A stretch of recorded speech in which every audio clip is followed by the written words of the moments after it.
Allez, salut, je vous reprends quelques jours après la pose du lanterneau.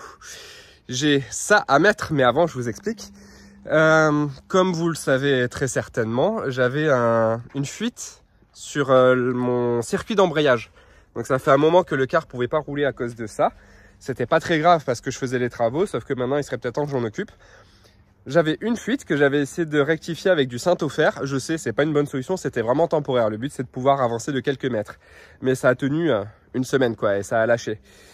Et en fait, j'ai démonté mon tuyau pour le changer, et je vous mets la photo là, dans un état rouillé. J'avais jamais vu ça. Le tuyau était gangréné par la rouille. C'est-à-dire que rien que le fait de dévisser les pattes qui tenaient le tuyau, je l'ai vu se disloquer de partout, tomber en miettes. Enfin bon, du coup je l'ai sorti, il fait un peu moins de 2 mètres, il fait 1,80 m je crois. Il est en 3 bouts parce qu'il s'est cassé de partout quand je l'ai sorti. Les raccords, impossible de les défaire. Enfin, du côté de la vis de purge, j'ai pu défaire, mais de l'autre côté, il y a un raccord qui va vers un tuyau en risant. Et impossible de défaire le raccord, donc j'ai coupé le risant. Et je suis allé dans une société à Montpellier qui s'occupe de faire des tuyaux pneumatiques, entre autres. Enfin, des tuyaux de fluide. Et je leur ai amené, ils m'en ont refait un sur mesure, en flexible comme ça, en tuyau renforcé avec un revêtement à l'intérieur qui résiste à la corrosion et à l'attaque des produits chimiques. Et ils m'ont refait des petits embouts sur mesure, donc ça c'est trop bien.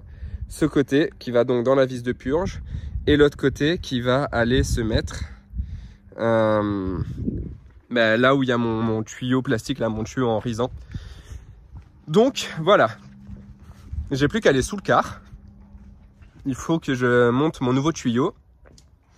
Je le rattache bien, je fais un truc propre. Et avec Alison, on va faire la purge. On n'a pas de... Normalement, vous savez, on peut faire la purge avec un appareil spécial. Enfin, comment dire, j'ai plus le nom, un purgeur quoi. C'est une espèce d'appareil avec un contenant de liquide. On met liquide d'embrayage. Bref, ça fait une mise en pression et ça envoie le liquide d'embrayage en pression. Ça permet de faire la purge rapidement et de bien la faire, mais j'ai pas ça, ça coûte très cher. J'ai pas de pote garagiste proche de moi. Donc, je peux pas le faire avec ça. Donc, je vais faire à l'ancienne, avec la pédale, Alison qui appuie et moi qui ouvre, qui ferme, qui ouvre, qui ferme la vis. Jusqu'à ce que la purge soit faite. Donc, il y en a pour un petit moment à faire ça, mais déjà, changer mon tuyau, je vais faire ça. Je vais vous prendre avec moi sous le car. Et je vais essayer de filmer. Je vous promets pas que ça soit très beau à regarder parce qu'il n'y a pas beaucoup de place sous le car. Donc ça va pas être simple de filmer, même en grand angle. Mais je vais quand même essayer parce que ça peut être marrant pour vous d'aller là-dessous avec moi. Je mets ça pour protéger mes habits parce que la dernière fois j'y suis allé sans mettre de protection et je me suis cradé. Et avant je démarre le car. Parce que comme il n'y a pas d'air dans le car est en position basse. Et donc je passe pas en dessous. Donc je le démarre, comme ça les bouteilles d'air se gonflent. Les coussins d'air se gonflent, le bus monte et je peux passer en dessous. C'est vrai, je parle beaucoup, hein. Il y en a qui me disent que je parle trop. Bah désolé, mais en temps, je mets le contexte, je vous explique, parce que si juste je dis hey, salut et je vais sous le car, c'est naze quoi. Allez, je démarre. Tac.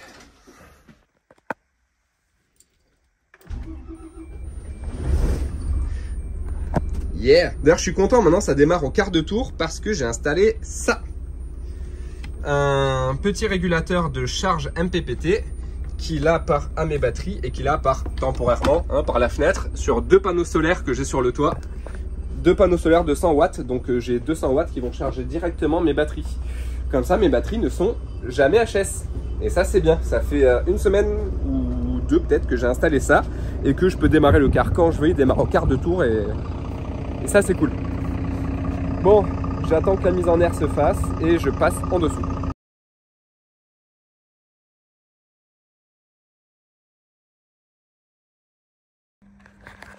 Ah, allez c'est parti.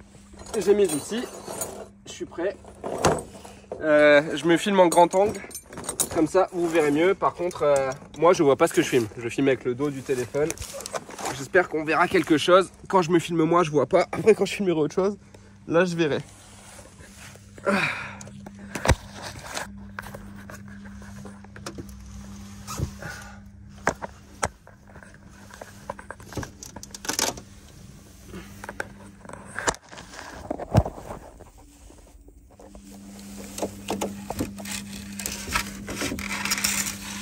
Ah, j'aurais peut-être dû prendre une lumière. Hein. Bon ben, on ressort. Voilà. Là, on y voit quelque chose. Ah bah génial, j'ai zoomé. Vous avez rien dû voir à ce que j'ai raconté. Voilà. Je disais, c'est ça, les petites tirettes là. Dès que je les touche, ça fait psh. Donc, mon tuyau sur lequel je dois me raccorder est ici. C'est ce fameux tuyau que j'ai coupé. Et je dois le raccorder sur l'embout où j'ai une olive. C'est pas ce côté évidemment, c'est l'autre côté. Voilà, ce côté. Donc. Il va falloir que j'arrive à poser le téléphone. Vous y voyez quelque chose et que j'ai les mains libres. Et que le téléphone ne me gêne pas. Ça en fait des conditions. Eh, on est pas mal là, on est pas mal. Alors j'ai tourné l'angle, mais bon, c'est pareil. Hein. On va pas chipoter.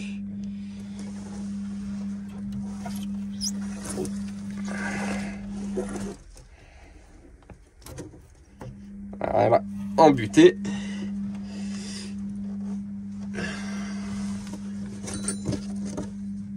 Mes deux clés de 19.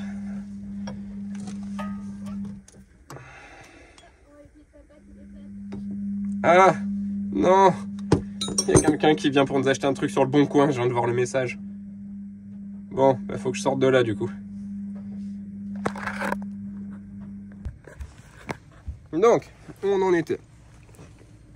Je viens de vendre mon siège d'ordi sur le bon coin. J'ai pris à mon chéri pour retrouver des forces. Et maintenant, je m'y remets. Ah, l'accès est pas facile. Hein. J'aimerais bien mettre le bus sur un pont. Mais j'ai pas. Alors, je vous avais positionné par là. Comme ça. J'avais mes deux clés de 19. Est-ce qu'on est bien enfoncé? On est bien enfoncé.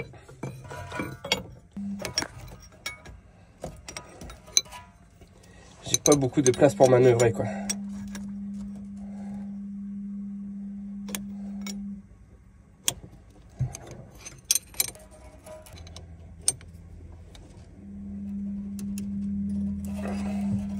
Voilà.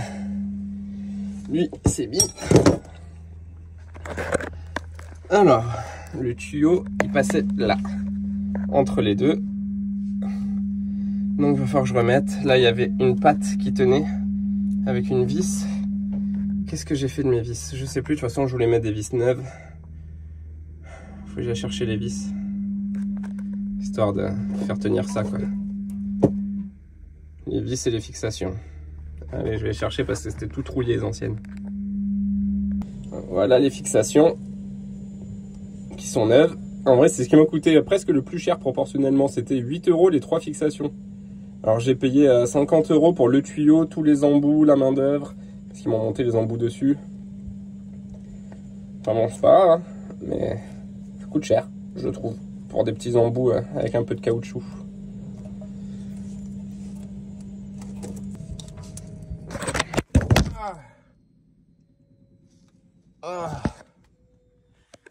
Ah, j'ai pris le téléphone dans la tronche. Ah, ça fait mal. Moi, je vais mettre un peu plus sur le côté. Hein. Bon, le téléphone tient pas là où je le mets.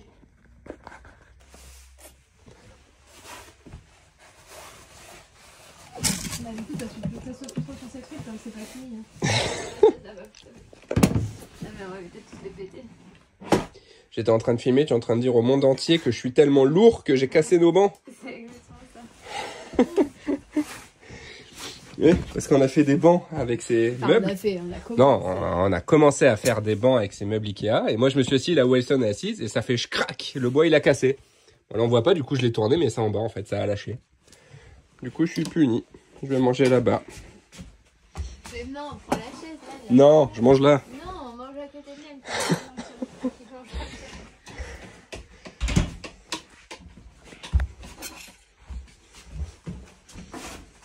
Excusez-moi, petite place s'il vous plaît. Ah, c'est gentil, tu partages.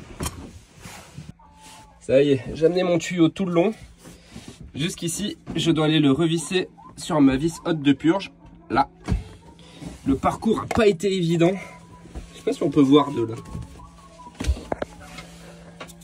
Est-ce qu'on arrive à voir?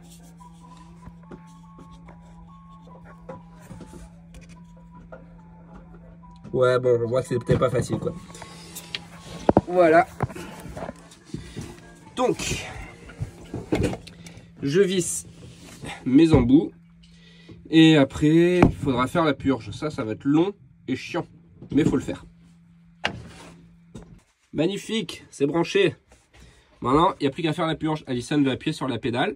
Pendant que moi, je vais ouvrir cette vis de purge pour que tout le liquide aille jusque là. Et une fois que ça aura bien été purgé, qu'il n'y aura plus du tout d'air qui sortira de cette vis de purge, il y a une autre vis de purge en bas qu'il faudra aussi aller purger. Moi, Alison est partie faire un tour un peu. Elle est allée... ouh, je la crasse partout. Elle est allée acheter des FR, AM, BOI, SES pour Liam, qui est son goûter favori en ce moment.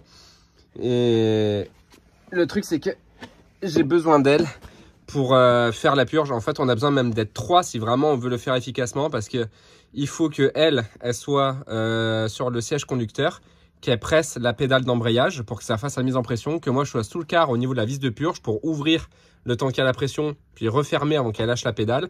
Et il faut une 3e personne, et ça c'est important, qui surveille le bocal dans lequel on met liquide d'embrayage, parce que le problème c'est que le niveau il va baisser au fur et à mesure de la purge, et si on laisse trop baisser, au bout d'un moment ça va réinsérer de l'air dans le système et on est bon pour recommencer la purge. Donc idéalement il faudrait qu'on soit 3, il y a son père qui va venir d'ici une demi-heure pour nous aider. En attendant, je m'attelle à une autre tâche. Je suis en train de démonter les plaques en bas de ma porte parce que je vais mettre les aérations basses. On a une grille que nous avait donnée Sophie, que vous avez vu une fois dans une vidéo. Elle était venue m'aider avec d'autres personnes pour faire l'isolation du plafond. Je ne sais pas si vous vous souvenez, j'avais eu des invités qui étaient venus pour m'aider à faire coller le liège au plafond, et c'était une de ces personnes qui est venue m'aider, qui vit dans son van aussi, et elle avait quelques trucs qu'elle n'utilisait pas, qu'elle n'avait pas installé, dont une plaque d'aération, que donc du coup on va utiliser. Cette plaque d'aération, elle est où? Je l'avais mise de côté. Elle est ici. Tac. Alors en soi, on n'a pas besoin d'une plaque aussi grosse. Une 2 fois plus petite serait largement suffisant. Mais bon, celle-là, on l'a. C'est dommage d'aller en acheter une alors qu'on a celle-là. Et en plus, c'est pas parce que il y a une taille minimum d'aération à mettre qu'on est obligé de mettre la taille minimum. On peut mettre plus. Et plus il y en a, et mieux c'est, quoi. Donc voilà, je démonte ma plaque parce qu'à l'intérieur de la porte, c'est creux. Et j'aimerais voir un peu comment c'est dedans. Et en fait, au lieu de... je vais découper en fait d'un côté, je vais découper de l'autre plutôt que d'essayer de découper directement un truc en traversant. Je risque de couper pas droit et tout. Voilà. Je fais ça et j'ai quelqu'un qui va arriver dans pas longtemps. On a été contacté parce que sur le Bon Coin, on vend les sièges de bus qui nous restent, qu'on voit là. Voilà, c'est les sièges de bus. Il nous reste 3 paires de sièges et une famille nous a contactés parce que justement, c'est marrant, ils aménagent un car pour vivre dedans et voyager en Europe. Donc ils veulent passer pour récupérer les sièges. On a un peu discuté sur le Bon Coin, mais je leur ai pas dit que nous, on avait un car aménagé aussi. Donc j'imagine que comme ils veulent les sièges du Ares, c'est sûrement qu'ils ont un Ares aussi. Donc ça va être plutôt marrant, quoi. Ils vont venir voir ma tronche complètement noire. Ils vont venir, on va discuter, faire une petite dégustation. Enfin bon, bref. Voilà, ils viennent récupérer et on va discuter. Ça va être chouette. Je pense pas que je vais filmer parce qu'on les connaît pas du tout et je vais pas arriver. Hey, salut caméra. Mais voilà. En attendant qu'ils arrivent, je sais pas, ils vont arriver d'ici 30 minutes. Je me dépêche de démonter ma plaque et d'essayer de bricoler un peu. Vous voulez voir ce que c'est? Un embout de tournevis de mauvaise qualité. Ça fait le focus? Non, je vous montre. Focus. Voilà. Plutôt que de tourner ma vis, il s'est tordu complètement. Génial, hein? Je sais même pas d'où il vient celui-là. Il doit venir genre d'Ikea ou alors c'est un Lidl. Je sais pas trop. Enfin, quoi qu'il en soit, il n'a pas résisté, quoi. Allez, nouvelle journée. Je sais même plus sur quoi j'ai laissé la vidéo d'avant, sur quels travaux on était. Ah si, sur l'embrayage. Ah bah oui, bah du coup je vous tiens au courant. L'embrayage, mon raccord avait sauté pendant qu'on faisait la purge, on était dégoûtés. Le soir, j'ai dit c'est pas grave, je m'en fous, j'y retourne. Je suis retourné en dessous, j'ai remis mon raccord. En fait, dans mon raccord, j'avais mis l'olive à l'envers. C'est pour ça que ça n'a pas tenu. Là, j'ai remis l'olive à l'endroit, j'ai bien serré et ça a tenu. On a fait la purge avec Alison et honnêtement, ça nous a pris quoi? 10 minutes? Non. Même pas? 5? Allez, 5 minutes pour faire la purge. Ça a purgé nickel, plus du tout d'air. J'ai embrayé, l'embrayage était dur, on a démarré, j'ai pu rouler, parfait. Donc on est super content, c'était très très rapide. Merci beaucoup à Kevin qui nous a donné un grand coup de main pour ça. Et voilà, le car a avancé exactement de un demi-tour de roue. Donc ça c'est vraiment chouette. Et de toute façon on avait peur que les roues se soient déformées à force de rester longtemps. Et a priori je pense pas parce qu'elles se sont enfoncées dans la terre. En fait, au lieu d'aller s'aplatir, elles ont fait un creux dans la terre et elles se sont calées dans leur petit trou, quoi. Donc, je ne pense pas qu'elles se soient déformées. Aujourd'hui, on continue sur un petit travail. On va faire l'aération basse. On a... Ah tiens, je crois que je vous en avais parlé d'ailleurs. J'ai le souvenir d'en avoir parlé. Mais oui, je vous en avais parlé. De la grille. Donc voilà, j'ai fait le tracé. Je vous pose sur trépied et je fais la découpe.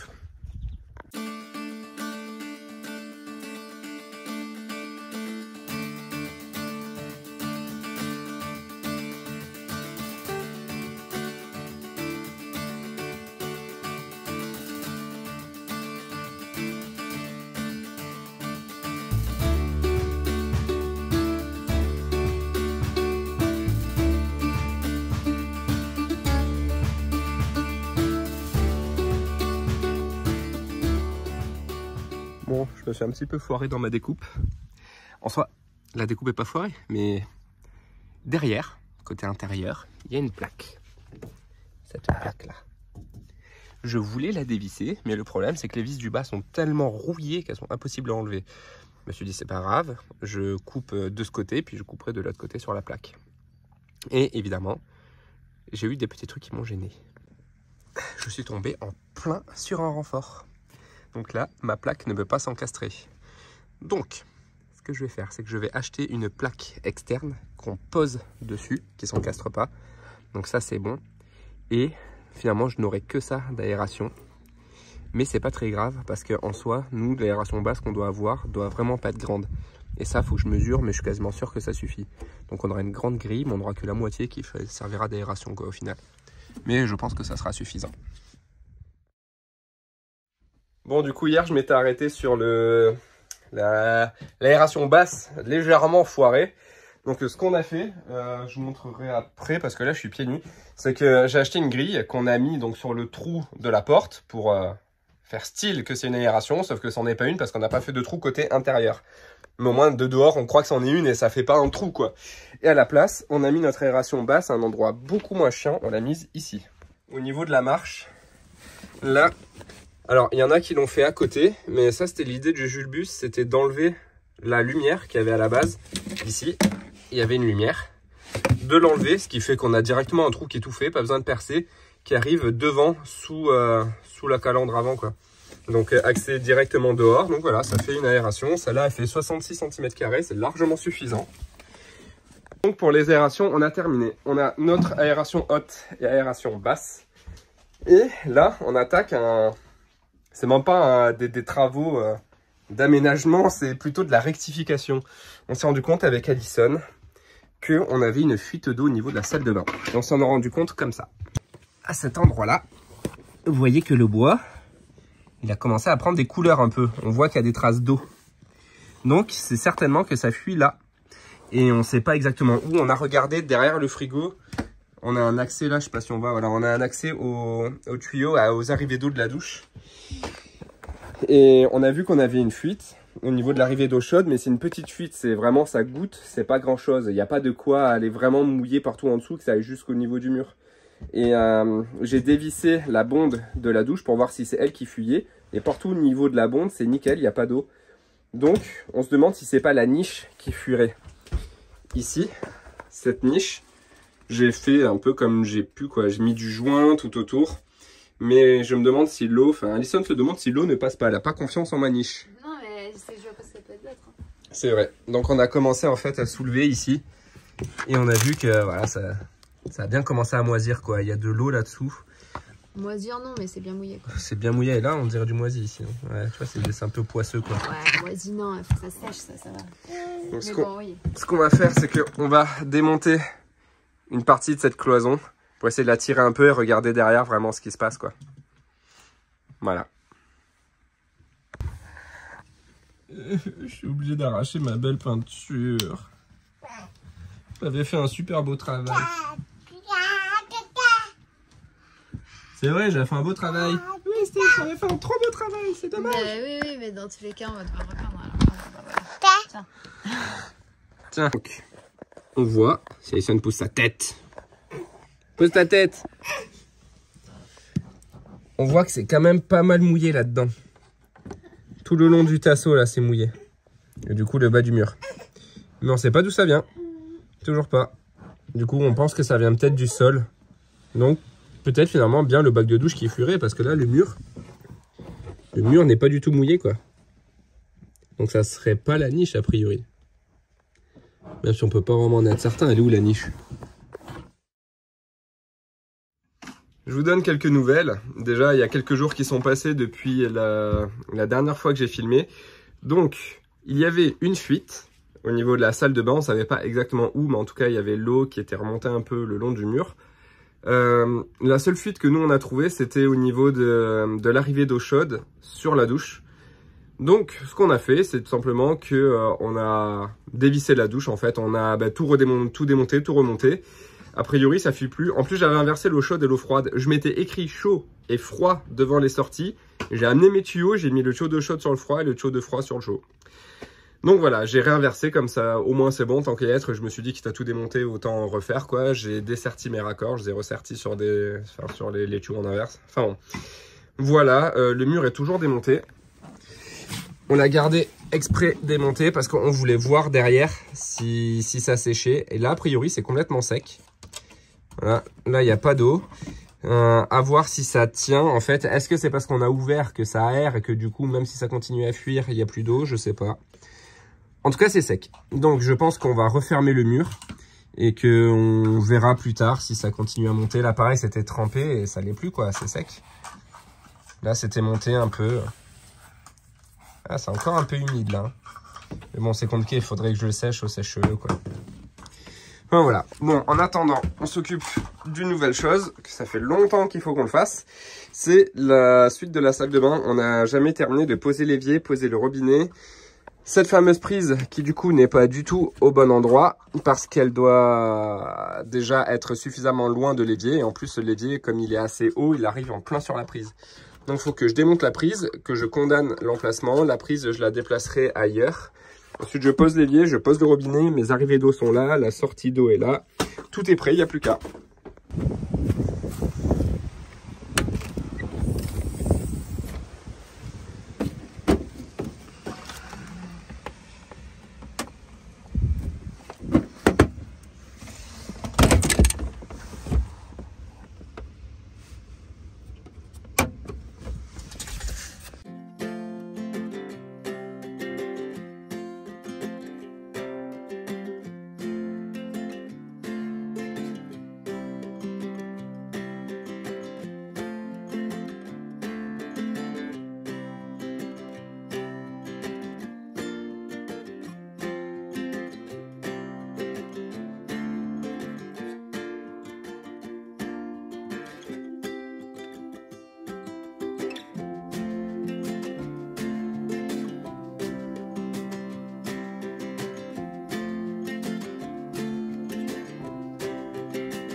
J'ai fait une petite pause parce que ça m'a bien saoulé.